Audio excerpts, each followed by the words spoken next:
Nous, les combattants du bataillon international, nous adressons un message aux combattants de Daesh. Nous vous traquerons, nous vous trouverons et nous vous tuerons. Voici certains des combattants qui ont lutté contre Daesh en Syrie pendant 4 ans aux côtés des Kurdes. Leur particularité, ils sont français. My name is Farid Mejed, and I was born in Marseille, in France, on the 2nd of January 1992. Le dernier à être tombé au front s'appelait Farid. Il est mort en octobre dernier. Son corps a été rapatrié à Marseille 2 mois plus tard.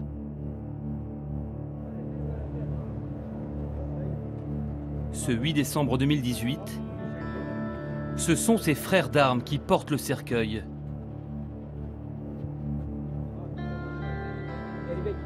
Au milieu de cette procession, un père en deuil. Quelle émotion. Salem, 54 ans, pleure son fils disparu. Ce jour-là, le père de famille apprend le nom de guerre que les Kurdes avaient donné à son fils. Farid, Marseillais de 26 ans, se faisait appeler Chahine. Autrefois gentil écologiste, son fils est devenu un guerrier.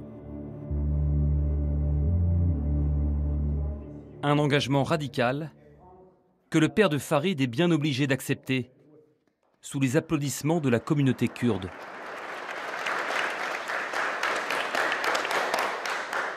Ça me touche de voir mon fils sur ce cercueil, mais c'était sa façon de voir les choses. C'était un humaniste.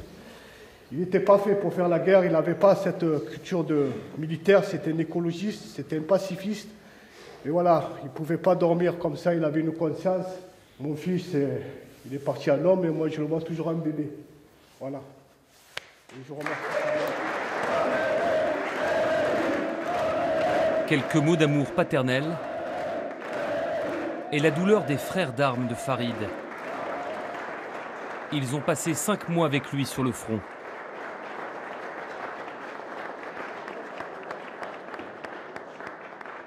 Oui, c'est toujours bizarre de venir et puis que nous, on ait pu revenir, la chance d'être revenus et puis que d'autres camarades ne soient pas revenus.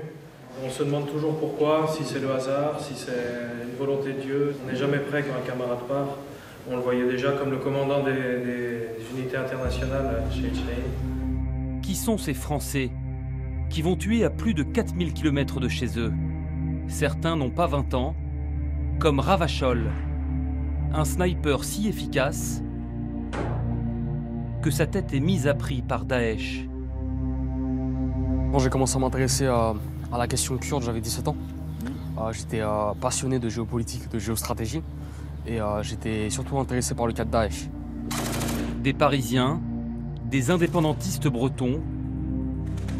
Qu'est-ce qui pousse ces combattants à risquer leur vie pour une terre qui n'est pas la leur? Je suis français. Je suis venu combattre Daesh suite aux attentats du Bataclan.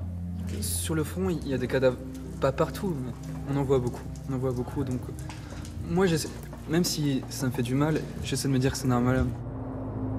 Portrait de ces Français qui ont tout quitté, famille, proches et travail, au nom d'un idéal.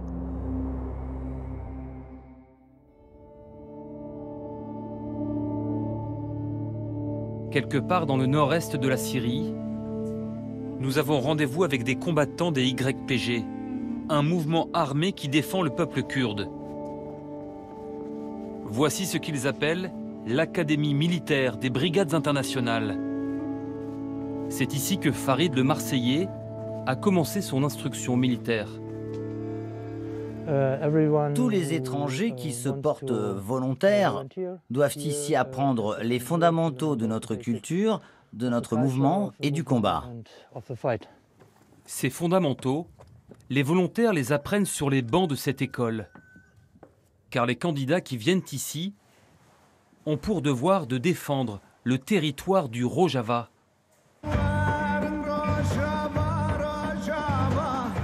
Le Rojava, officiellement un pays qui n'existe pas. Mais les Kurdes considèrent cette enclave dans le nord-est de la Syrie comme le berceau de leur peuple. Le Rojava, une utopie révolutionnaire vantée dans ses clips de propagande des YPG.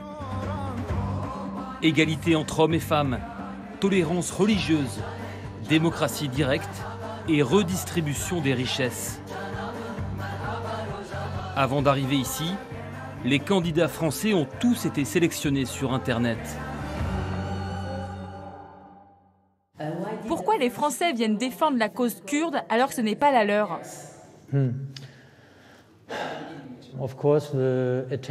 Bien sûr, il y a les attaques terroristes à Paris, mais cela dépend aussi de leur parcours idéologique. Beaucoup viennent des mouvements antifascistes, par exemple, ceux qui viennent de la ZAD de Notre-Dame-des-Landes.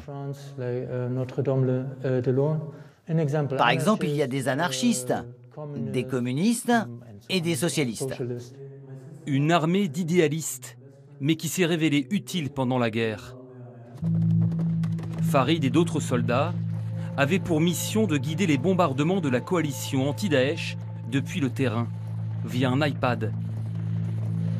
Le jour où Farid est mort, il donnait des indications aux avions américains. Siwan, 24 ans, l'a vu tomber à ses côtés lors d'une attaque de Daesh. Moi, je suis en train de regarder avec les jumelles. J'entends Harari, Harari. Harari, ça veut dire fusée, ça veut dire lance-roquette. Et j'enlève mes jumelles, et là, je vois un roquette qui nous arrive droit dessus. On a eu le temps de se mettre à couvert pour éviter le roquette. Mais Eval Shaheen n'a pas eu cette chance parce qu'il était sur le iPad, assis, et il n'a pas eu le temps de se lever pour se mettre à couvert du roquette. C'était l'apocalypse tout autour de nous. Je voyais le sang de Shaheen, je voyais encore des bouts de sa chair sur le sol. Je me dis, ouais, qu'est-ce qui vient de se passer? Shaheen, qu'est-ce qui vient? Le Marseillais sera resté en Syrie 5 mois seulement avant d'être tué. Auparavant, Farid était un militant écologiste convaincu et il vivait déjà dans la clandestinité. À l'époque, il s'était choisi un autre pseudo, Waka.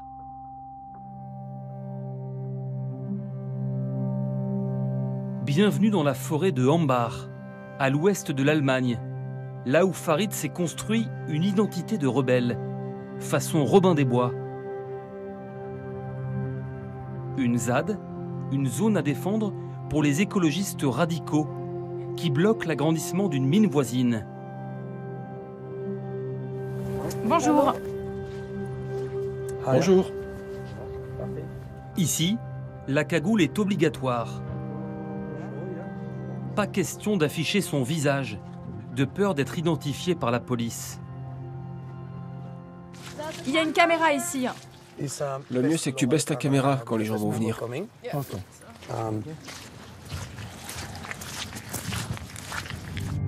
C'est ici que Waka habitait, jour et nuit, au cœur de la forêt. À l'époque, le jeune homme était ce que l'on appelle un éco-warrior, prêt à tout pour empêcher la déforestation. On a installé un système de tubes d'acier et de cordage. Ça empêche les machines de venir ici. Et ça rend beaucoup plus difficile l'abattage des arbres. Le 22 janvier, Waka tenait le poste ici pour empêcher la police de rentrer dans la forêt. Mais il a été arrêté pour ça et il a été jeté en prison. Oui, une semaine de prison pour ça. Mais avoir certaines banderoles au milieu des bois, comme ce drapeau kurde, la forêt de Hambar était aussi l'antichambre avant d'aller se battre en Syrie. Ce passé d'activiste clandestin, Salem, le père, n'en avait jamais entendu parler. Aujourd'hui, il cherche des réponses. Le troisième Français mort aux côtés des Kurdes en combattant les islamistes de Daesh. Et j'envoie mes derniers vœux aux gens que j'ai connus.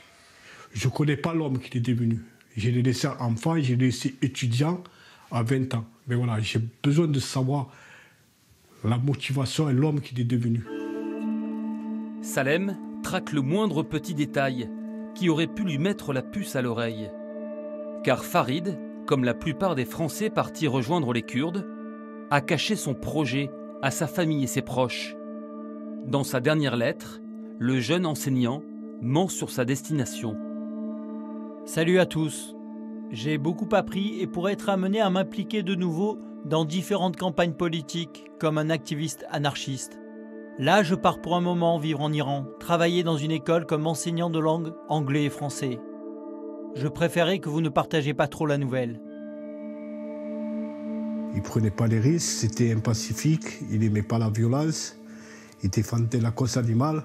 Mais jamais j'aurais imaginé qu'un jour, Daesh et la Syrie, cette guerre que je voyais comme tous les gens à travers la télé, qu'un jour elle allait rentrer chez moi. Mais aujourd'hui, tous les mensonges du fils à son père sont oubliés depuis que Salem a vu le rapport d'autopsie. Il y a 14 cm, 16 cm du crâne, la moitié du cerveau, il est éparpillé, le corps il a été brûlé. Voir ton propre enfant mourir avec des armes de guerre,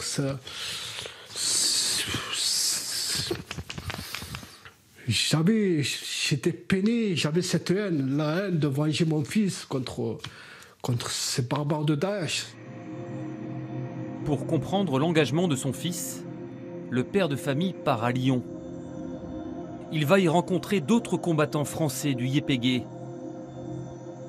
Parmi eux, un ancien soldat de l'armée française, récemment rentré du front syrien. Un célibataire sans attache, ex-commando parachutiste en Afghanistan et en Irak. On a formé un groupe au début, qui s'appelait l'unité 732. Et puis ça a été une vague en fait de volontaires. Il y a beaucoup d'Européens, occidentaux qui ont été concernés par le fléau de Daesh. Et Daesh, voilà, on sait ce qu'ils ont fait, ils ont massacré des chrétiens. Moi, je suis catholique. Ça aussi, pour moi, c'était important d'intervenir au Kurdistan pour protéger les chrétiens, les musulmans, les yézidis, enfin voilà. Bouleversé, le père de Farid envisage de prendre les armes à la suite de son fils. Alors, sans pudeur, l'ex-militaire lui décrit la réalité du front. La guerre, de toute façon, c'est l'histoire. Il n'y a pas d'autre terme. Le but, c'est de faire un maximum de dégâts à l'adversaire. Avec la Syrie, c'était quand même un théâtre d'opération assez difficile. Il faut vraiment être préparé. Voir des cadavres, Daesh, tout ça, ça me...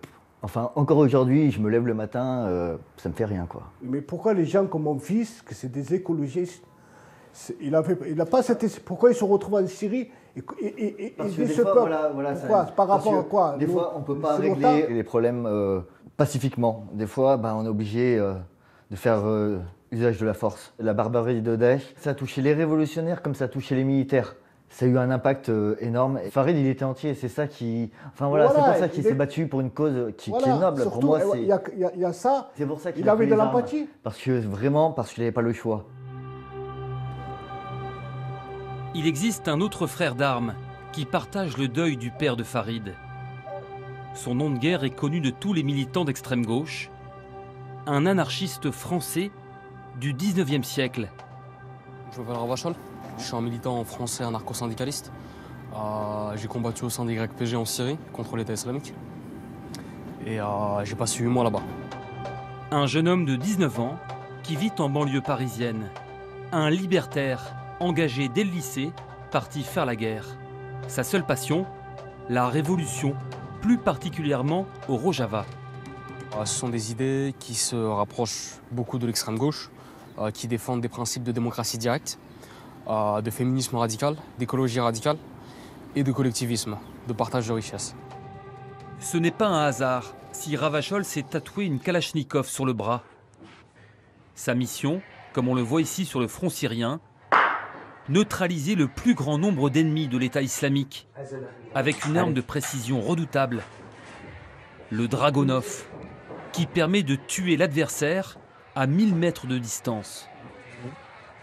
Ouais, pour ça que les dentistes, fils de chien. Attends,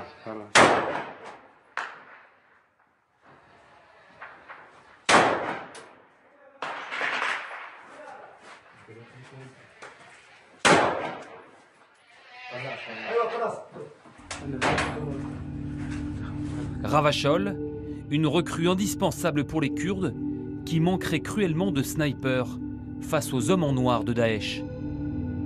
Le tireur d'élite français fait tellement de victimes qu'avec son fusil, il est devenu la cible à abattre.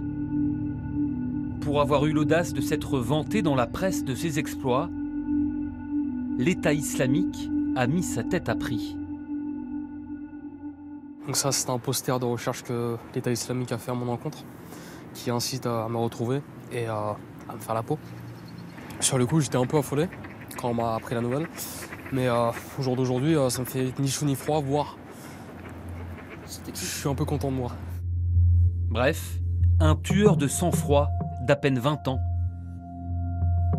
Malgré son sourire, il reconnaît garder des séquelles de la guerre. Alors que Daesh semble défait, dans quel état vont revenir ces combattants français? Certains sont surveillés par les services de renseignement. D'après une source judiciaire, aucun n'a été poursuivi par la justice, les YPG n'étant pas inscrits sur la liste européenne des organisations terroristes